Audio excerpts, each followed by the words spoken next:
Hey everybody, Jim Hahn with Real Life Rosary. Thanks again for checking out our rosary making course. In this video, we're going to show you how to make the Single Decade Chaplet. So this is just one decade, so just 10 Hail Mary beads. We're joining it together. We have an Our Father and a cross. Now we can also attach a crucifix if we want to do that. Check out our other videos to see how to attach crucifixes or medals and things like that. But today we're going to just talk about how to make this little single decade chaplet. These are great little gifts for the kids or for the school, for the classes. They fit nicely in the pocket. Even some of the kids like to wear them like bracelets, but check that out. We're going to be doing that today. If you do need supplies, you need twine, you need tools, you have questions, anything like that, reach out to me at realliferosary.com, www.realliferosary.com. But now we're going to learn how to make the single decade chaplet. Let's do it. Okay, so to make the single decade chaplet like this one, you'll notice that the spacing is a little bit different than, say, the keychain or a rosary. There's a little bit more space. I usually leave about a little over a half inch, maybe 5/8 of an inch in between the beads. So we're gonna do that with this single decade chaplet. These are handy. They fit in your pocket easily. They're great little gifts for kids and classes or PSR. They're just really easy to make. So unlike a regular rosary, we're going to use only about 5 feet of twine. And with this one, I've chose a hunter orange. And I've already cut this, and I've actually already made the beads just for sake of time. And so I have my 10 beads here, and they're all, a finger width apart, half inch, 5/8, somewhere in that area. So I've already made the 10 beads. So the next step would be to join this together. There's other videos that we have in this course that show how to join it, but I'll just show you again. Again, everything is the same exact knot. So I've made sure that my beads all match up well. I'm going to take my tool. I'm going to hold the inactive part of the twine right here in my left hand. I'm going to cross over that groove once. I'm going to make a wrap. And unlike a rosary or some of the other things we make, we're only going to do it once just because of the size of this chaplet. It just looks better when there's just one. So I'm going to pull one piece of twine through, and then I'm going to pull the other piece. So both pieces are going to go through, but it's the exact same knot. Like so.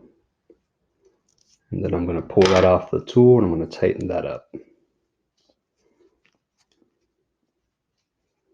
And so now I have my 10 beads and I have my centerpiece. We're going to take this little piece here. We're going to throw this away. We'll cut that off.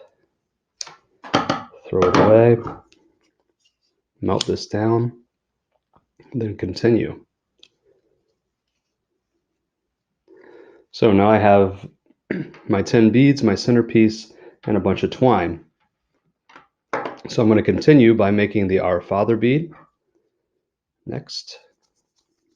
And again, I do 4 wraps for that. It's just my preference. Pull that through. Tighten that bead up. Now I will say this orange, I do have to make twine for the rosaries a little bit longer. For some reason, the dyeing process of this twine makes it a little bit thicker, which makes the knots a little bit bigger, which makes it take more twine. I know it kind of seems crazy, but there's plenty of times where I've made rosaries and come up just a little bit short. That's the only thing I can think of, is that the dyeing process adds so much color to the twine that it makes it thicker and just adds up over time. So I'm going to make another Our Father bead. This will be the top of my cross, top of my twine cross for this single decade chaplet. I do 4 wraps for that. And then for the bottom, I do 7. I think I've mentioned before, I always do 7, just a little contemplation on the 7 last words of Christ, the 7 sorrows of Mary, 7 sacraments. There's no rhyme or reason for it other than that. Just something I started doing and stuck with me. So I'm going to work on this bottom bead, which is the bottom part of the cross. And you'll notice that I'm pulling it away from the center and back towards the center, trying to get a good solid base like that. And there's a space, and there's the top of the cross. So again, I'm going to take my tape. I'm going to tape it fairly close to the bottom of the cross there. Leave about maybe a quarter, maybe less than that. I'm going to cut that off. Going to melt this down. And again, I like to take my scissors and just roll that around. Push it into the fibers of the twine. It makes a nice smooth end. Just want to make sure this little space in between this Our Father bead and this bottom of the cross lies right on top of my extra twine. Then I'm going to make an overhand knot like so. And I'm going to tighten that up. And then I'm going to make my arms of the cross on either side. And again, there's another video that shows more detail, a little slower, how to make this cross. So please check that out if you're interested. This is just more to show you this basing for the Single Decade Chaplet and the joining of the centerpiece. But again, all the same knot.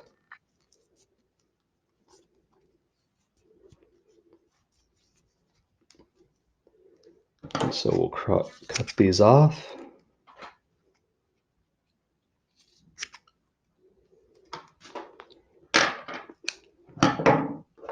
Melt these down.